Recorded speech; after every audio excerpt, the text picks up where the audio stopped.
supaya bisa menjangkau lebih banyak orang dan menjadi berkat lebih luas lagi. Pastikan saudara subscribe dan bagikan. Share the good news to other people. Boleh lihat kiri kananmu, katakan be blessed. Be blessed. Be blessed. Be blessed. Silakan duduk jemaat Tuhan. Hari ini kita masuk pada sesi yang baru ya saudaraku.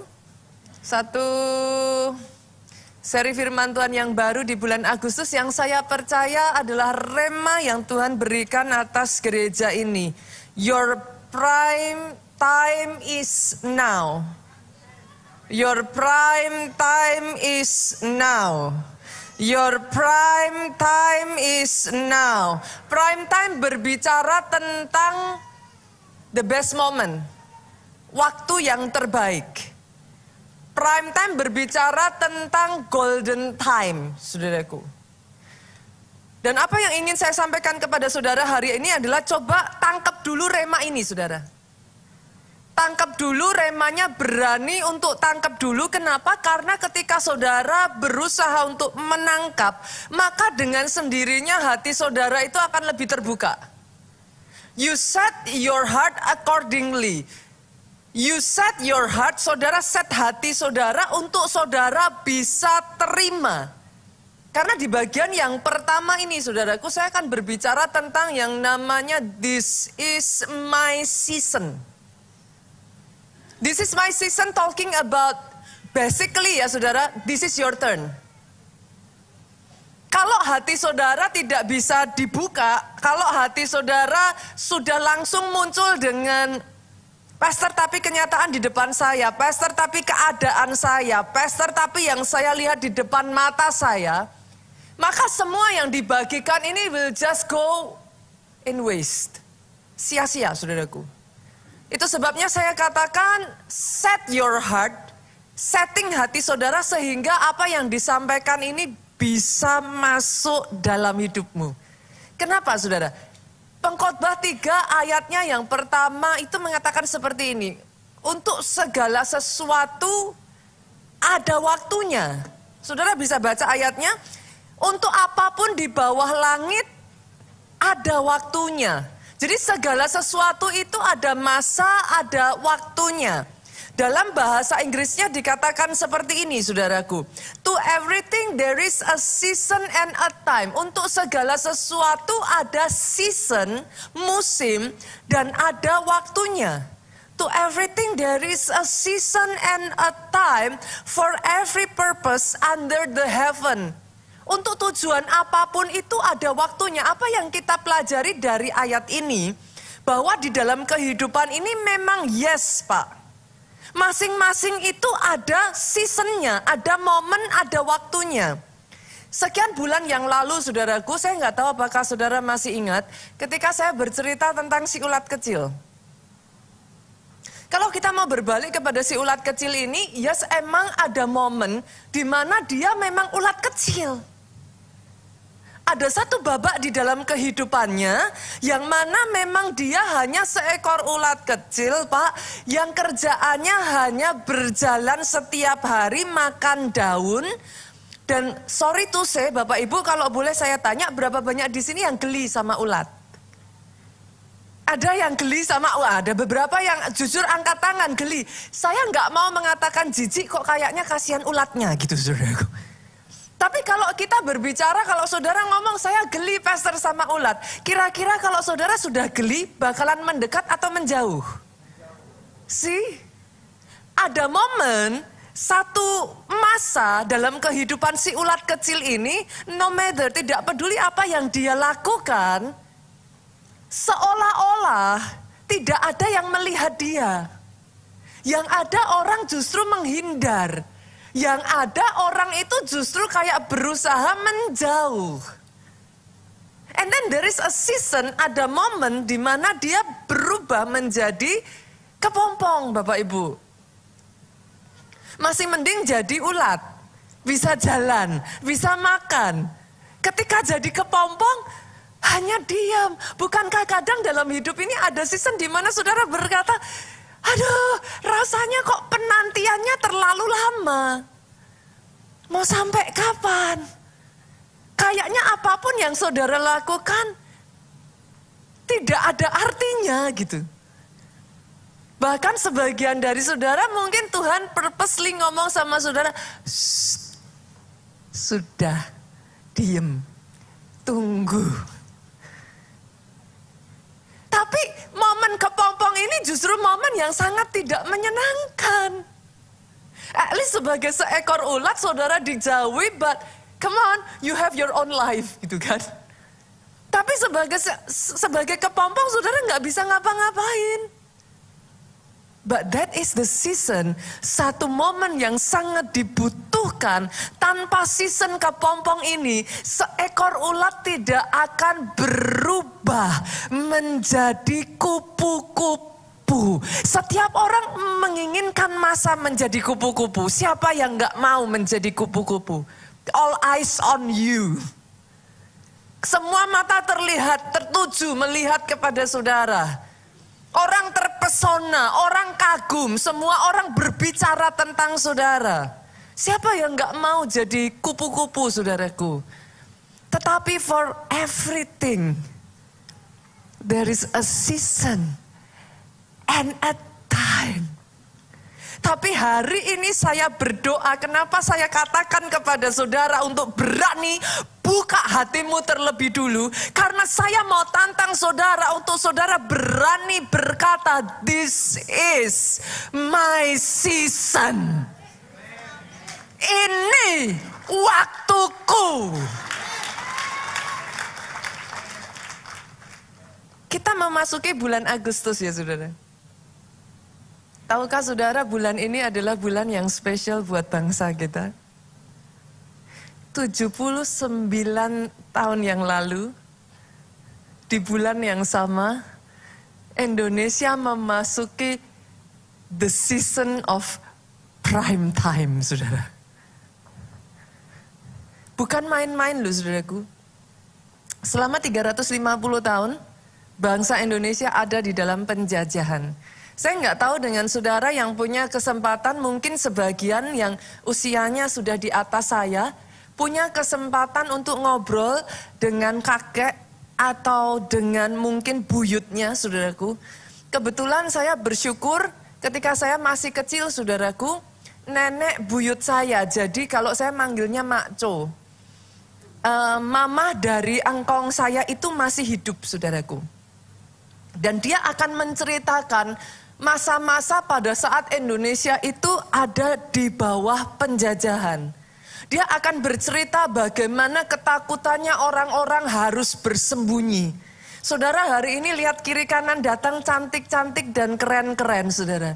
Zaman itu saya mendengar cerita dari buyut saya, mereka itu pakai bajunya itu masih pakai goni. Jadi goni itu yang menjadi baju mereka. Saudara bisa bayangkan, goni yang saudara pakai sekarang mungkin untuk tempat beras. Itu dipakai sebagai baju. Dan zaman itu saudaraku untuk orang bisa makan dengan proper. Hari ini bukannya saudara bingung soal makan, tapi bingung makan kebanyakan gitu saudara. Tapi ada season di masa bangsa kita itu untuk makan aja susah. Orang itu makan nasi jarang, Bapak Ibu. Yang ada itu ubi. Kalau mungkin saya nggak tahu apakah saudara pernah bertanya kepada kakek saudara atau mungkin lebih tua lagi buyut saudara. Mereka akan bercerita. Nenek dari orang tua saya itu pernah bercerita ada masa di mana dia masih kecil dan dia harus bersembunyi, saudaraku, itu dia harus lari, dia mendengar deru perang, saudara. Itu season yang buat mereka tidak akan terlupakan dan sangat menakutkan. Tapi sampai di satu titik, out of nowhere, saudaraku, siapa orang yang akan menyangka tiba-tiba Jepang dibom atom? Tidak ada orang yang pernah berpikir hal itu akan terjadi.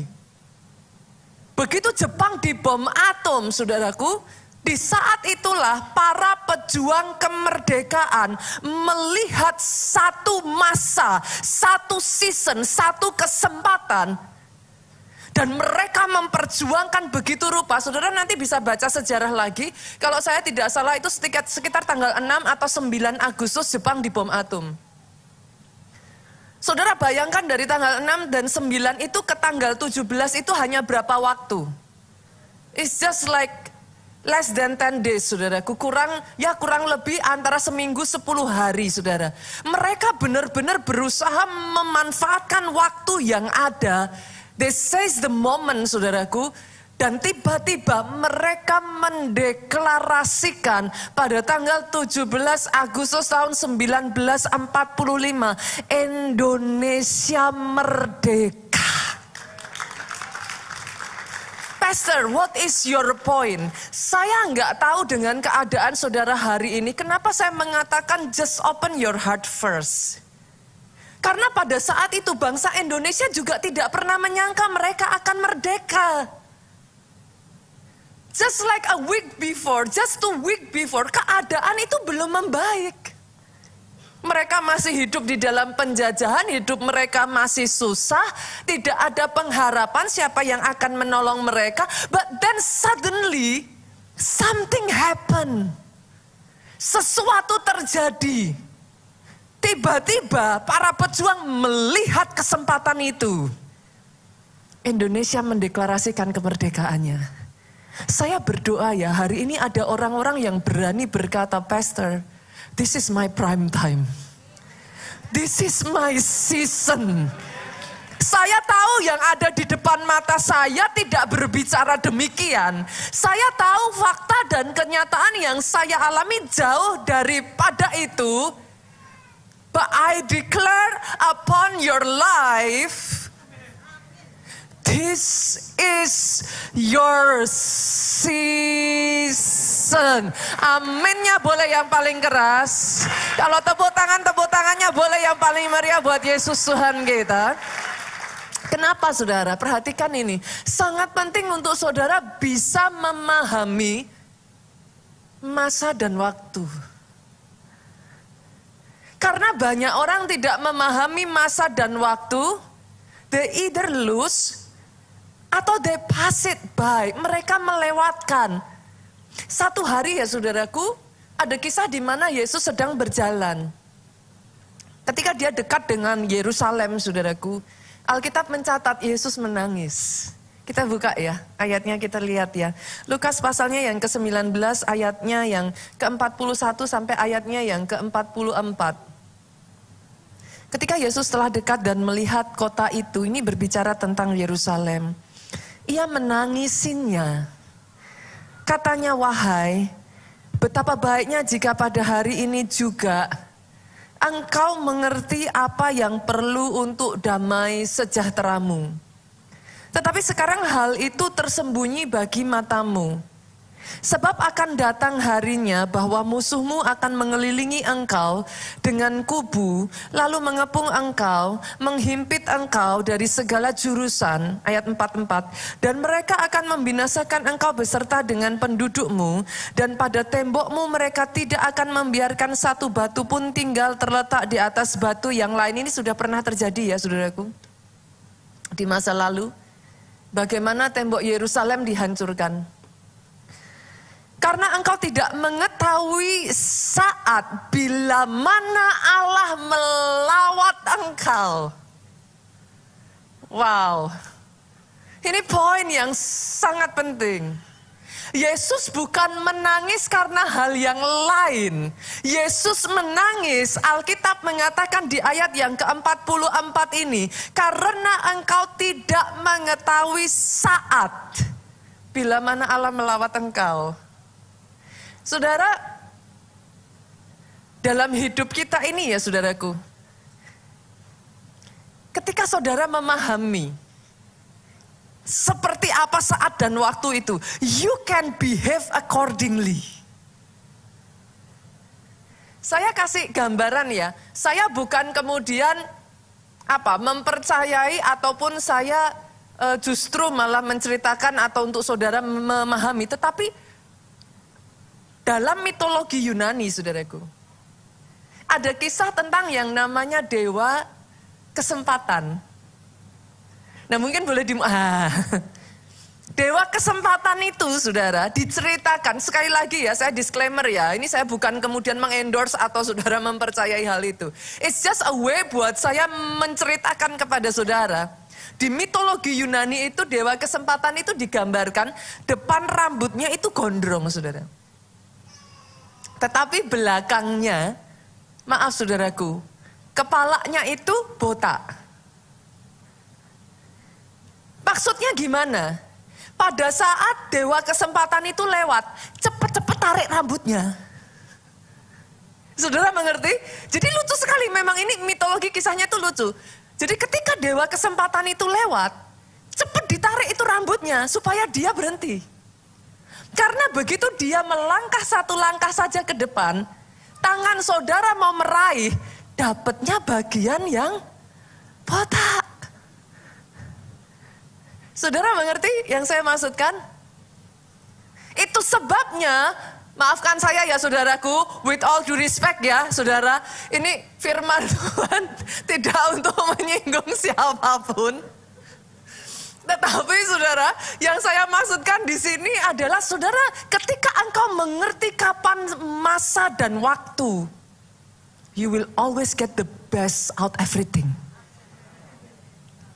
Dalam season apapun, mau baik maupun buruk, kalau engkau bisa membaca masa dan waktu, selalu ada kebaikan di balik semuanya. Itu sebabnya hari ini saya berdoa saudaraku. Hari ini saya berdoa supaya saudara bisa melihat. Supaya saudara bisa mengerti. Supaya saudara bisa membaca season, waktu, dan masa di dalam kehidupanmu. Saya akan menceritakan satu kisah lagi ya saudaraku. Daud itu punya banyak sekali pasukan yang bergabung dengan dia.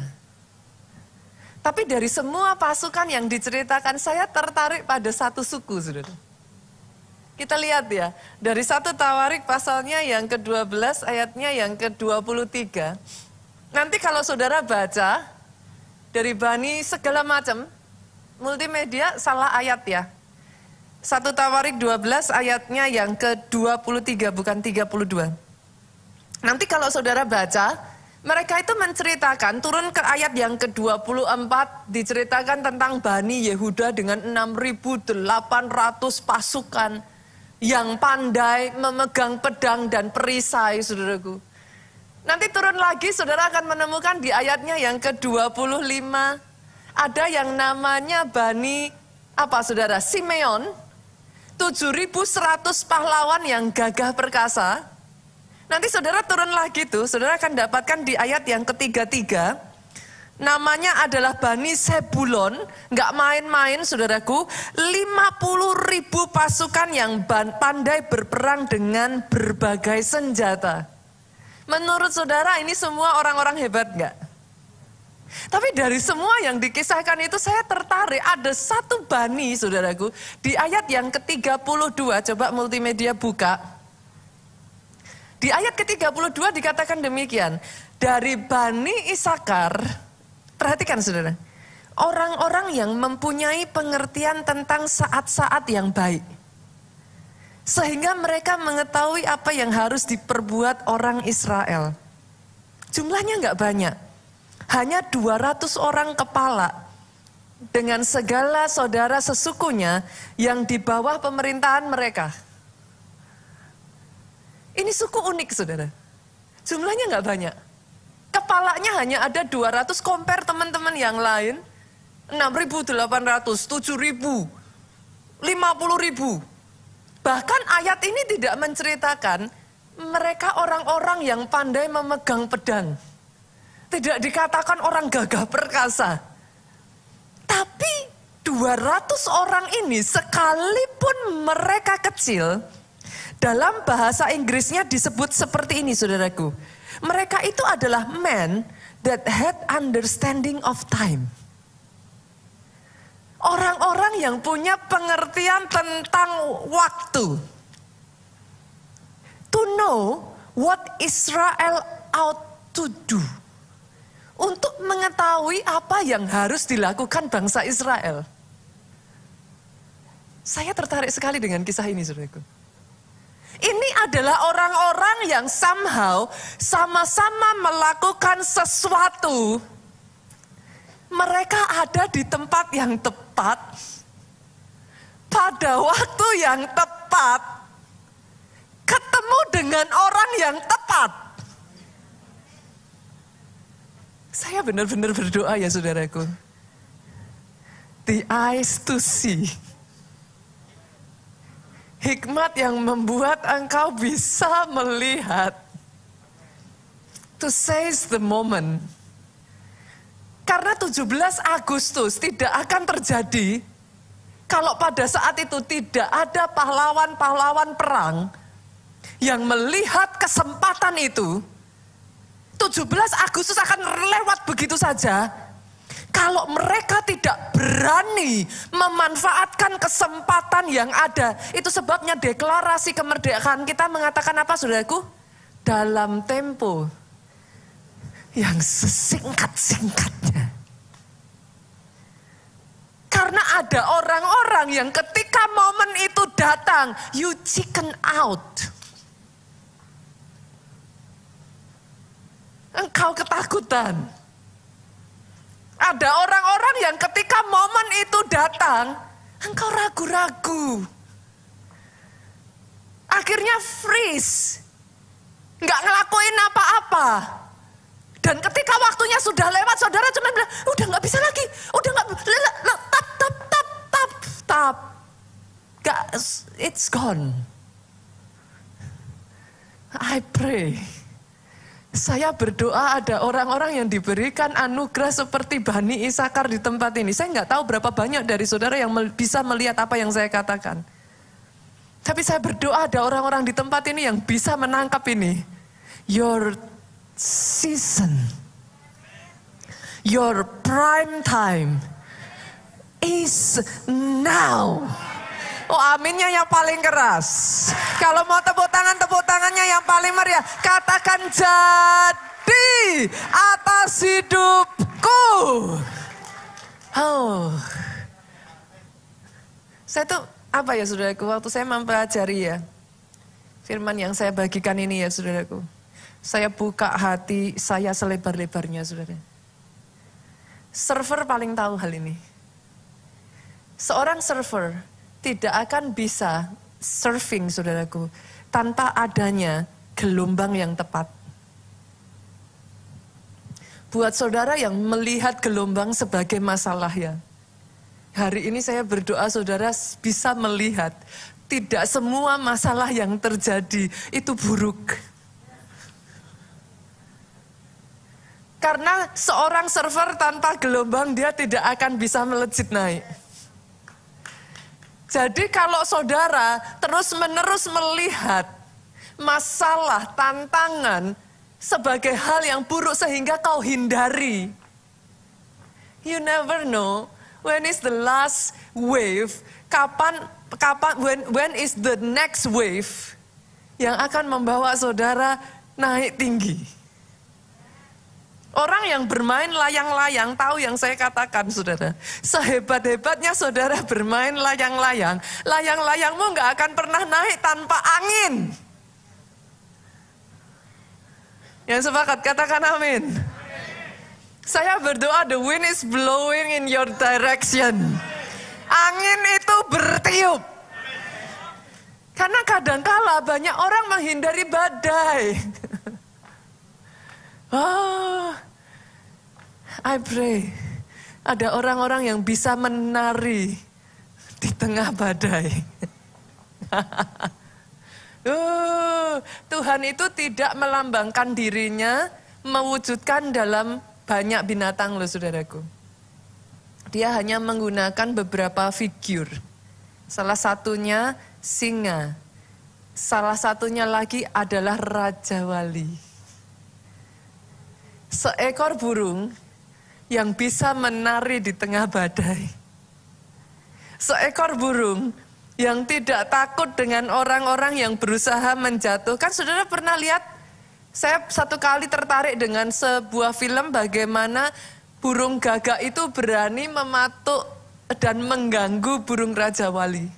Pernah lihat itu filmnya, saudara? Itu menarik sekali. Raja Wali bahkan nggak menggubris itu burung gagak, saudara. Dia nggak berusaha mencakar, dia nggak berusaha untuk melakukan sesuatu. Yang dia lakukan simple.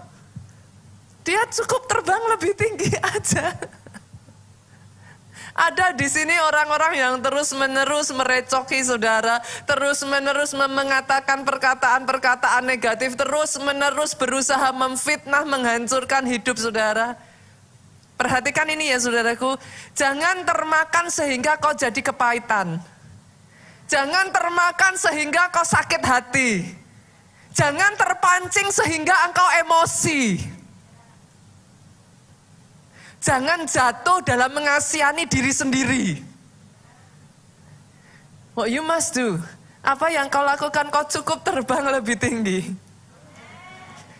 Engkau terus mengepakkan sayapmu. Orang lain boleh mengatakan apapun, whatever it is. Seberapa banyak yang setuju dengan saya, manusia itu mudah berubah. Hari ini dia katakan apa, pagi dia bilang apa, sore udah berubah. Itu sebabnya orang Jawa kenal esok delay sore tempe, saudara. Sorry saudara. Pagi kedelai, sorenya udah jadi tempe. Itu bahasa peribahasa orang Jawa. Artinya apa? Manusia bisa berubah-ubah. Jangan menyandarkan dirimu pada apa yang berubah-ubah. Oh, saya berdoa, engkau cukup naik terbang lebih tinggi. Fokuskan dirimu. Jangan izinkan hatimu kena. Jangan izinkan engkau dipenuhi kekecewaan, sakit hati. Akhirnya engkau tidak bisa terbang.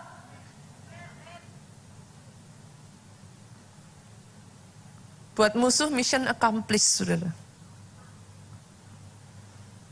Hari ini saya berdoa saudara bisa melihat apa yang saya bagikan ini. Pastor, kenapa? Karena di dalam prime time ya saudara, ada dua hal yang datang bersamaan dengan prime time itu saudara. Yang pertama, pada saat prime time, maka saudara akan melihat pintu terbuka. Saya akan membawa saudara untuk melihat kisah perjalanan pelayanan dari Paulus, boleh saudara? Boleh ya? Dalam perjalanan Rasul Paulus, nanti saya akan bacakan kepada saudara 3 ayat. Sama-sama melayaninya, ternyata di dalam perjalanan Rasul Paulus ada masa-masa di mana pintu itu tertutup. Kita lihat ya, kita lihat. Kolose pasalnya yang keempat ayatnya yang ketiga. Nanti saya akan jelaskan kepada saudara kenapa saya membawa saudara memahami ayat-ayat ini. Kolose 4 ayat 3 ngomong gini, berdoa jugalah untuk kami supaya Allah membuka pintu untuk pemberitaan kami. Saya tanya, kalau Paulus minta jemaat di Kolose mendoakan supaya Tuhan membuka pintu, pada saat itu pintunya terbuka atau tertutup? Hah? Tertutup dong. Kalau minta didoakan supaya pintu terbuka, ya berarti pintunya masih tertutup. Sehingga kami dapat berbicara tentang rahasia Kristus yang karenanya aku dipenjarakan. Pintunya tertutup sampai-sampai Rasul Paulus itu bahkan dipenjara karena itu. Artinya saudaraku, pastor, kenapa pastor bercerita tentang bagian yang gak mengenakkan? Nah ini poin saya, kalau hari ini pintumu masih tertutup, jangan kecil hati. Rasul sebesar Rasul Paulus, tidak semua waktu di dalam hidupnya pintunya terbuka. Karena yes, ada masa, yes, ada season, yes, ada waktu. In case saudara berpikir bahwa orang-orang besar itu dalam hidupnya pintu selalu terbuka, you are wrong. Tapi yang membedakan di momen di mana pintu itu tertutup, dengar ini baik-baik saudaraku. Rasul Paulus berkata, doakan aku. Dia tidak pasif. Dia tidak diem. Dia tidak terpuruk. Dia tidak mengasihani diri sendiri. Dia tidak menyerah. Saya harus mengatakan ini, buat saudara yang saat ini engkau berkata, Pastor, omong kosong dengan semua yang Pastor ceritakan tentang this is my season. Kenyataan di depan saya, pintu-pintu tertutup. Itu sebabnya saya ingin mengatakan ketika itu yang kau alami, jangan berdiam diri. Fight. Doa. Doa. Saya nggak tahu berapa banyak dari saudara yang menyadari doa itu salah satu kunci untuk pintumu terbuka. Berapa kali dalam hidup saya ya saudaraku, ketika saya menghadapi pintu yang tertutup, saya diajar oleh Tuhan untuk menekuk lutut saya, bukan hanya berdoa, tetapi berpuasa. Itu bukan momen-momen yang mengenakkan, tapi di momen itulah I grew strength. Di momen-momen itulah saudaraku, tahan uji saya dibentuk. Di momen-momen itu saudara tidak tahu saudaraku. Banyak orang berpikir orang-orang yang sukses dalam hidupnya selalu semua pintu terbuka. Omong kosong. Itu sebabnya saya berani berkata kepada saudara, seperti yang dinasihatkan Rasul Paulus, berdoa. Saya mengatakan ini ya saudara, karena by now, saya berharap di keluarga Allah itu nggak ada lagi ya, dikit-dikit cengeng, dikit-dikit terus kenapa terjadi, oh Tuhan, kenapa Tuhan izinkan. Itu udah nggak ada lagi ya saudara. Saya berharap by now, setiap kali engkau menghadapi pintu tertutup, setiap kali engkau menghadapi kendala dan masalah, justru yang terjadi, jiwa kepahlawananmu itu bangkit. Bukan lagi air mata. Saya nggak mengatakan saudara nggak boleh nangis. Go ahead, menangis itu sehat kok. Tapi saya hanya mengatakan jangan menyerah. Jangan berhenti. Jangan pasif. Jangan tertunduk. Jangan saudara terpaku lalu kemudian saudara do nothing. Jangan blame other people. Perhatikan ini saudara. Do not blame other people. Karena semua yang diizinkan terjadi dalam hidupmu tidak ada yang tidak sepengetahuan Tuhan. Percayai itu. Tidak ada yang diizinkan, bahkan sehelai rambutmu jatuh pun. Ada lagunya toh. Aku tahu kata Tuhan. Masakah hal sebesar itu yang menyakiti hidupmu dia nggak tahu? Tapi terlepas dia tahu dan dia izinkan itu. There must be a reason. Do not blame other people for that. Tapi terus fight. Berjuang di dalam doamu, saudaraku.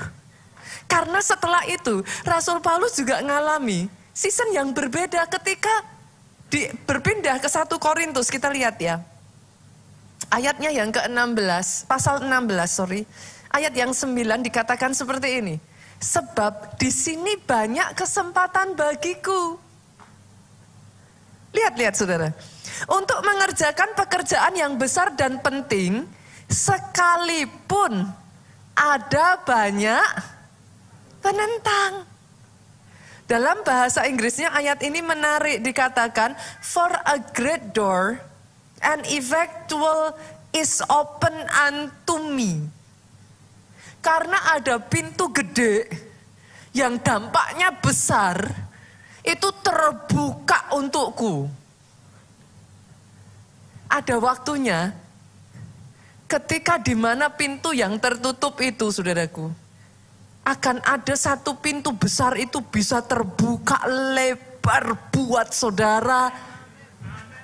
Dan itu mendatangkan dampak besar. Yang tidak bisa kau lihat kalau kau terus terpuruk.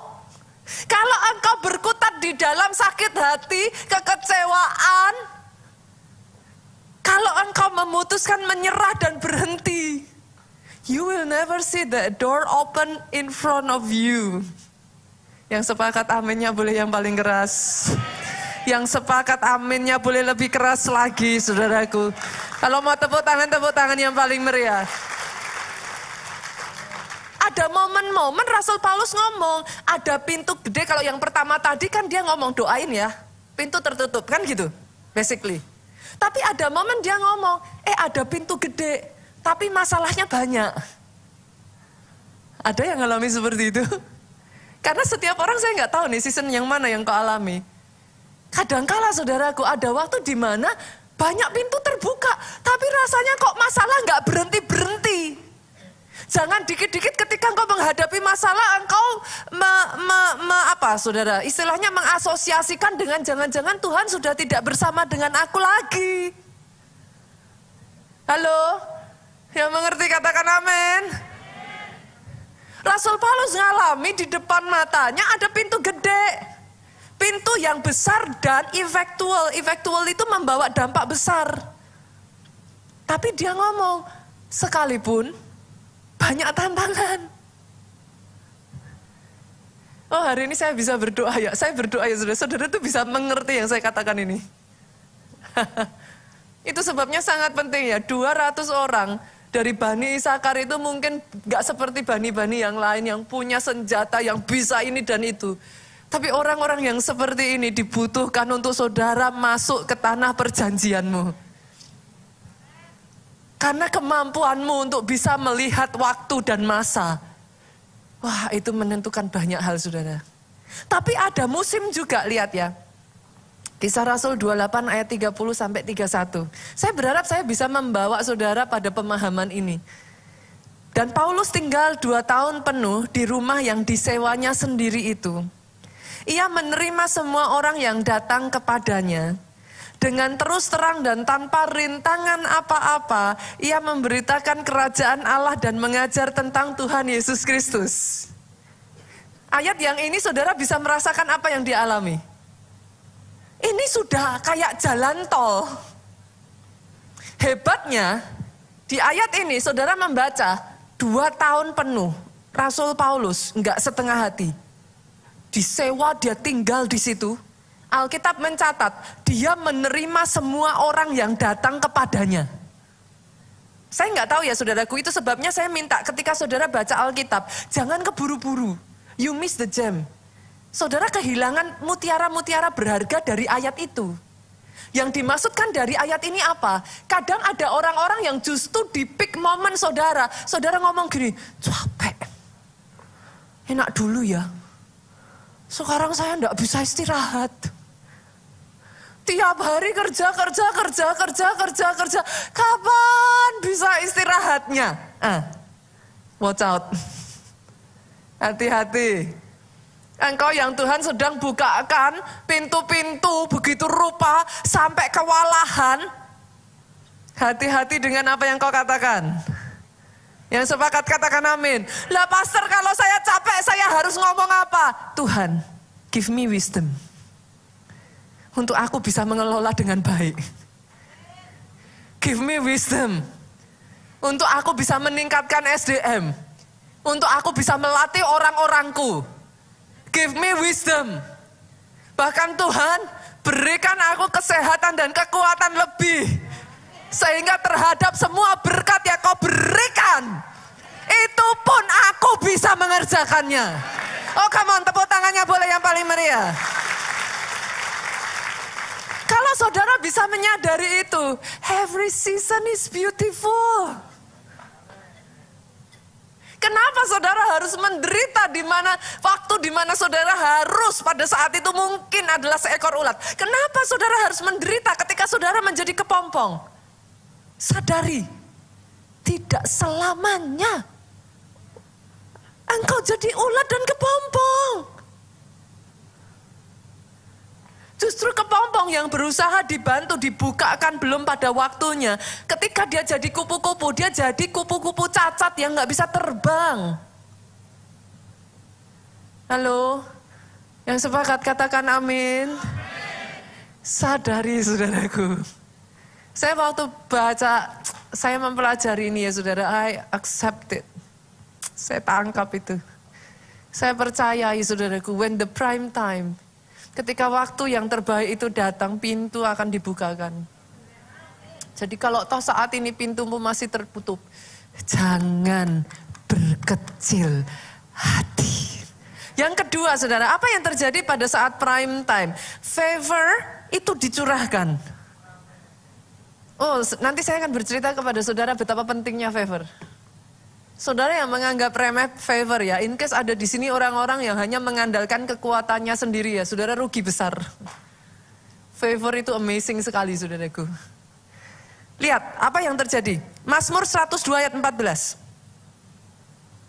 Engkau sendiri akan bangun, ini waktunya ketika terjadi ya saudara.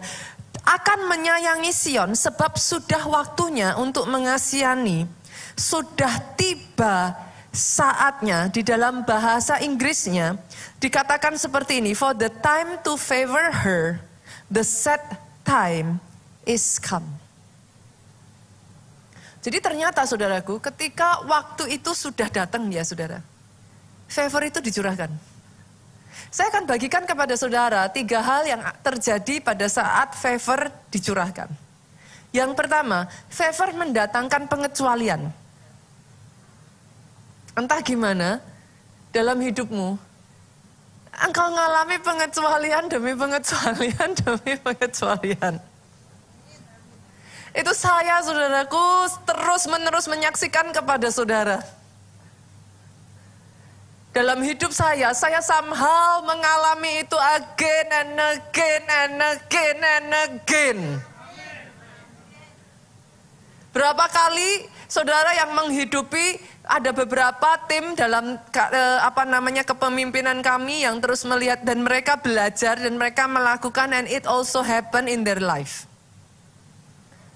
Saya nggak tahu ya saudaraku, berapa banyak dari saudara yang mengalami seperti saya, mau parkir udah ada aja tempatnya. Yang lain nggak dapat parkir, yang lain nggak dibolehin, yang lain nggak bisa, entah gimana saudara bisa aja.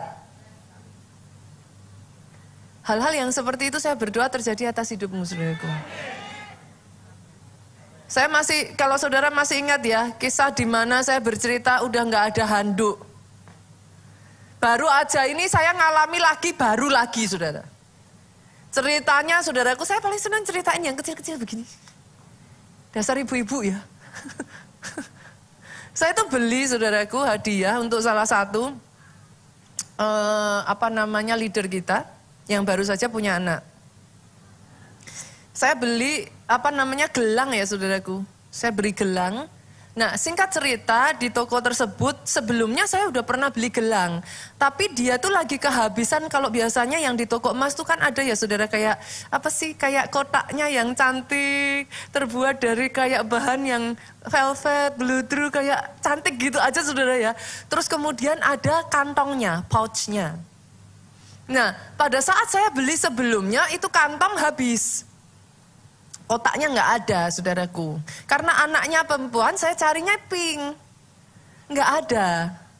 Nah kali ini saya beli, saya dikasih tahu. Ada loh kantong yang kotak yang warna pink itu gitu. Nah akhirnya saudaraku saya bilang oke, saya ambil. Saya ambil dan setelah itu saya jaga-jaga gitu saudara. Nanti kalau butuh lagi tuh kantong nggak ada. Tuh kotak nggak ada. Saya bilang boleh dong saya beli satu lagi. Saudara tahu apa yang mereka katakan ke saya? Ini nggak dijual.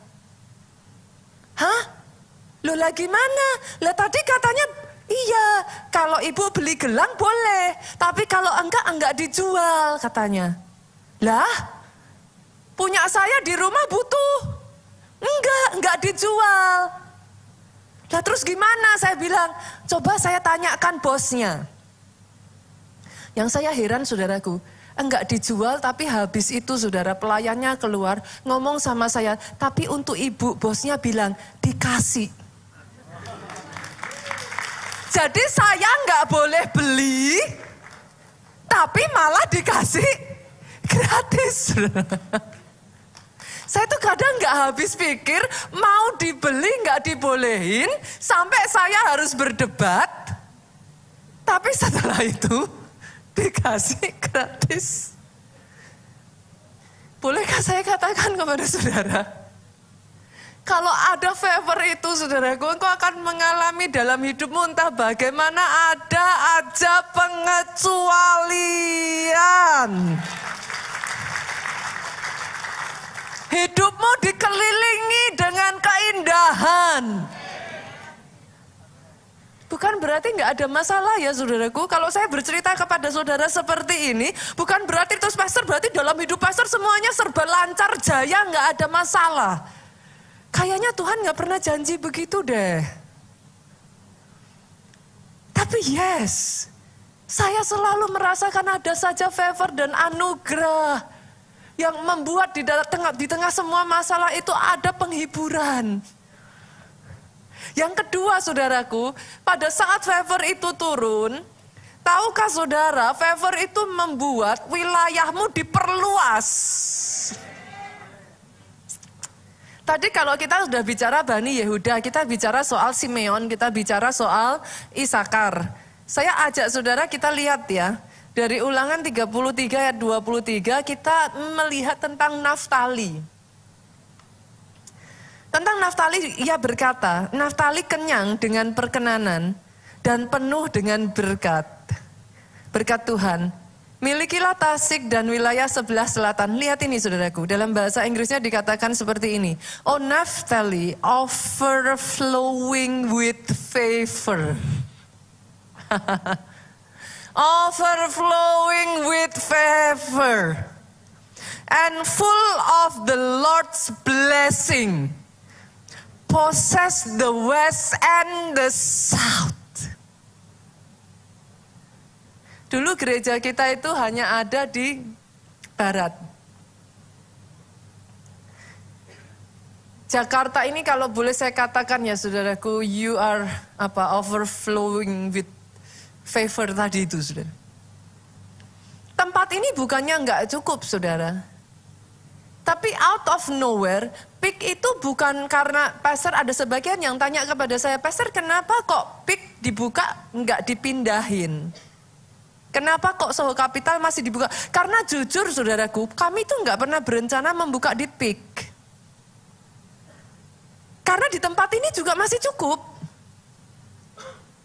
Tapi ketika favor itu datang, engkau nggak minta aja dikasih.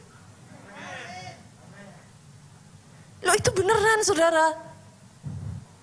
Yang saya ceritakan ini, that's really the real thing.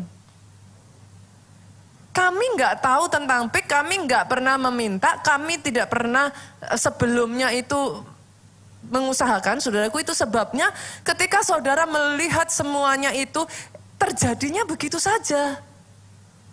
Itu sebabnya nggak pernah diumumkan. Karena memang di luar pemikiran manusia.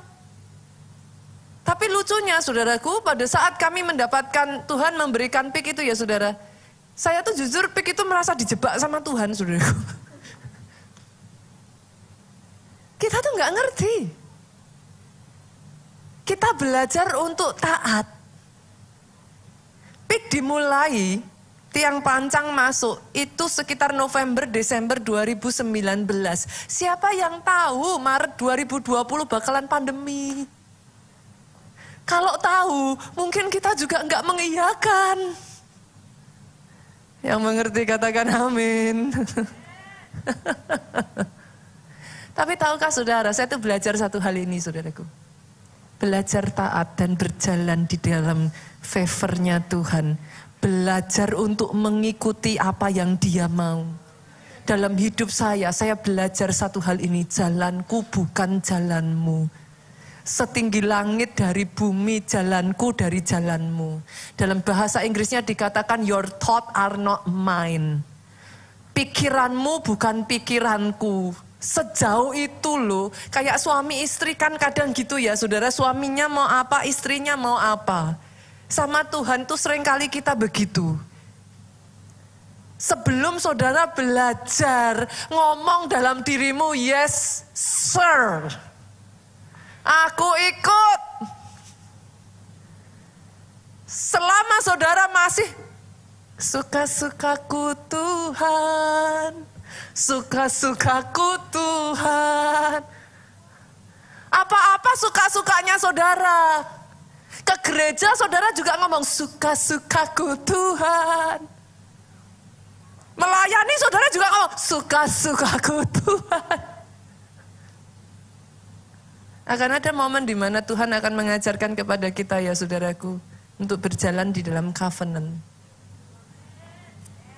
Ketika saudara sudah mengikat covenant dengan Tuhan, bukan lagi suka-sukaku, tapi lagunya diganti, suka-sukamu Tuhan. Bagian kita mengikuti. Tapi saudara akan takjub dengan bagaimana ketika engkau belajar mengikuti favor upon favor upon favor upon favor, sehingga kau dibawa overflowing with favor. Melimpah begitu saja. Dan yang ketiga saudaraku, saya tutup dengan ini, pemain musik boleh maju. Favor membuat engkau disukai. Nggak tahu gimana, orang tuh kalau lihat saudara suka aja gitu. Mau diceritain ya susah. Itu bukan karena penampilan, itu bukan karena apapun. Tapi favor itu membawa saudara dapat perkenanan aja gitu.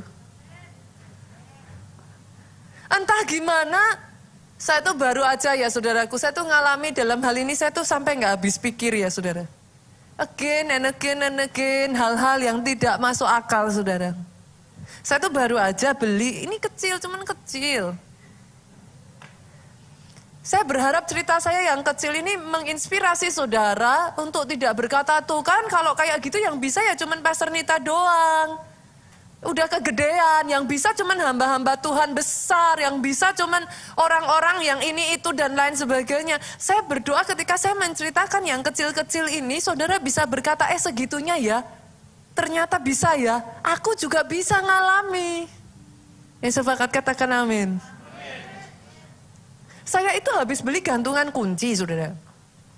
Apa sih cuman gantungan kunci? Cuman gantungan kuncinya itu kelinci. Lucu, bisa didandanin. Bisa saya kasih kacamata, bisa saya kasih topi. Kan sekarang lagi musimnya yang flashy, kayak apa sih? Kayak plush apa sih? Labubu gitu kan saudaraku. Yang bisa dikasih baju, kayak gitu-gitulah. Dasar cewek saudara. Saya suka, tuh kelinci bisa dikasih tas. Pokoknya lucu lah saudara. Singkat cerita, saya beli tuh gantungan kunci. Saya beli tuh gantungan kunci, saya bawa. Saya tunjukin ke anak saya flexing. Saya bilang, Mami punya gantungan kunci lucu, saya gitu. Anak-anak saya pada suka. I want it. Langsung diambil, this is mine, katanya. Enak aja, saya bilang. Saya mikir, oh iya salah saya juga ya, ngapain saya pamerin gitu kan saudaraku. Mereka jadi kepingin. Nah, singkat cerita tuh gantungan kunci adanya di Jepang. Nyebelin kan, saudaraku? Dia adanya tuh di Jepang. Indonesia nggak masuk. Saya bilang dong sama anak saya, Non, nggak bisa, paling cepat baru bulan depan. Karena ya kalau kamu mau ikut ya berarti harus kayak apa sih, kayak just tip itu loh saudaraku. Nggak bisa gitu. Tapi saya bilang, you never know. Doa sama Tuhan. Itu hari Selasa malam, saya mamerin ke dia jam 12 malam di tengah saya besoknya itu persiapan khotbah, mau ada khotbah. Hari Rabu paginya saya ngisi khotbah saudaraku di salah satu tempat. Saya ditepuk pundak saya. Seorang ibu tiba-tiba tepuk pundak saya ngomong, Pastor. Dia tunjukin foto. Pastor ingat anak saya enggak? Saya pikir kan saya enggak kenal ibu ini. Siapa ya Bu? Dia sebut satu nama. Oh iya, saya tahu. Wah kebetulan kami hubungan baik saudaraku. Iya kamu tahu. Kita bicara. Terus ibu ini bilang, anak saya nanti pulang dari Jepang besok Sabtu. Saya itu orang yang apa ya saudara, saya dari kota Solo, saya itu orangnya sungkanan. Saya itu paling gak suka ngerepotin orang. Saya dibilangin seperti itu, deg di hati saya, tapi saya diam. Karena saya paling gak enak saudara, baru ketemu kenal aja baru. Masa saya bilang, Bu titip dong, gak mungkin. Tapi percakapan itu berlanjut, dia bilang, Ibu mau titip apa? Saya diam saudaraku. Ibu mau titip apa? Sampai di situ pun saya masih tidak melanjutkan. Karena saya pikir gak enak banget saudaraku. Orang ini kok direpotin. Di WA lah saya. Pastor, tadi ketemu sama mami saya. Oh iya, udah kita bicara. Itu pun saya diam saudara. Ditanya lagi, Pastor titip apa?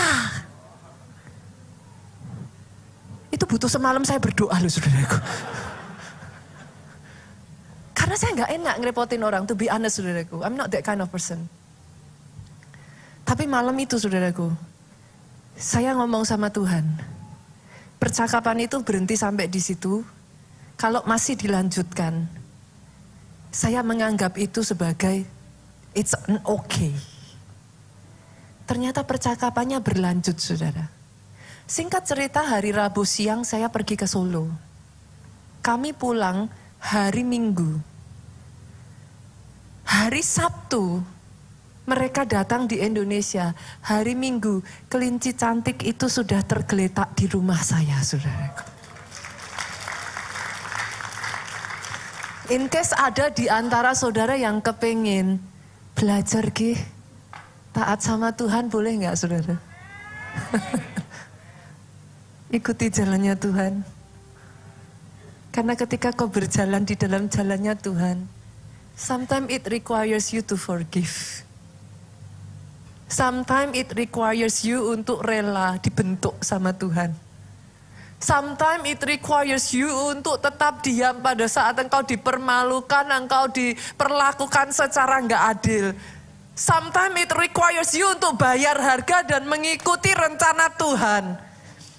Tapi izinkan saya mengatakan ini kepada saudara, di dalam perjalanan itu, ketika kau mendapat favor yang dari Tuhan, ada saja penghiburan, ada saja caranya yang tidak masuk akal. Ada saja penyertaannya. Saya berdoa hari ini engkau bisa melihat. Dan engkau bisa berkata, this is my season. Bangkit berdiri jemaat Tuhan. Hari ini kita akan mengadakan perjamuan kudus. Saudara bisa persiapkan roti dan anggur saudara. Saudara keluarkan roti itu dari plastiknya. Buka terlebih dulu anggurnya ya para petugas perjamuan kudus, boleh maju ke depan. Bapak Ibu, adakah yang masih belum menerima roti dan anggur? Boleh lambaikan tangan saudara. In case ada yang di belakang sebelah kiri, silahkan dilambaikan tangannya. Yang belum dapat, saudara buka anggurnya terlebih dulu ya.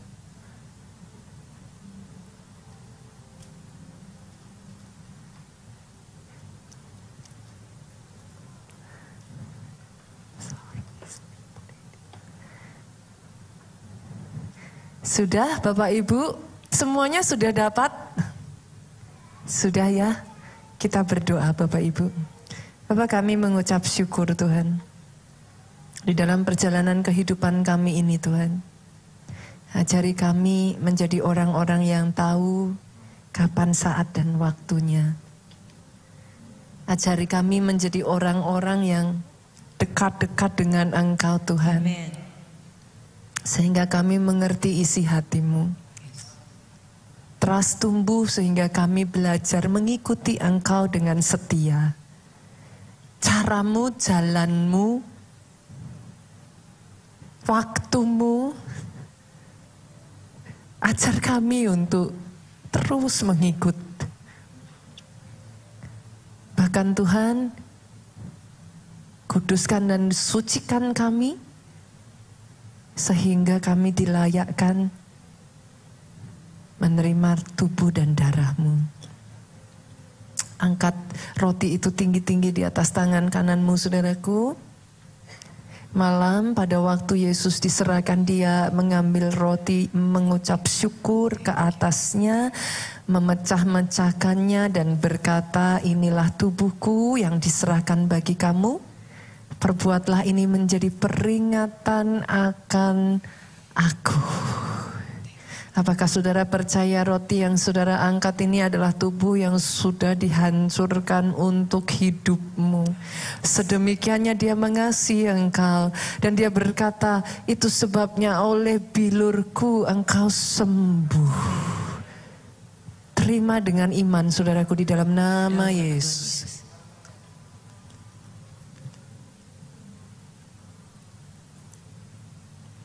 Angkat anggur ini, cawan ini tinggi-tinggi di atas tangan kanan saudara. Sesudah ia makan, ia mengambil cawan itu.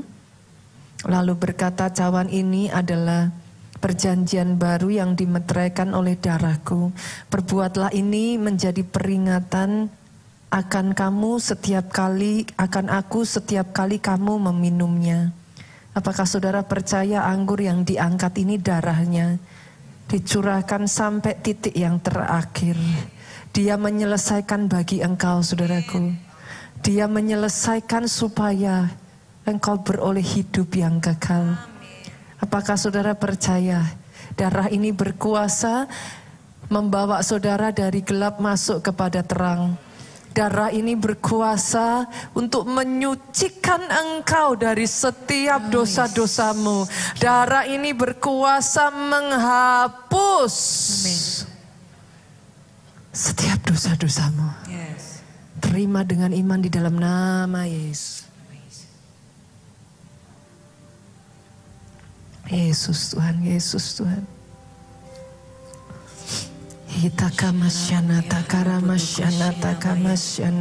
Yuk bangkit berdiri.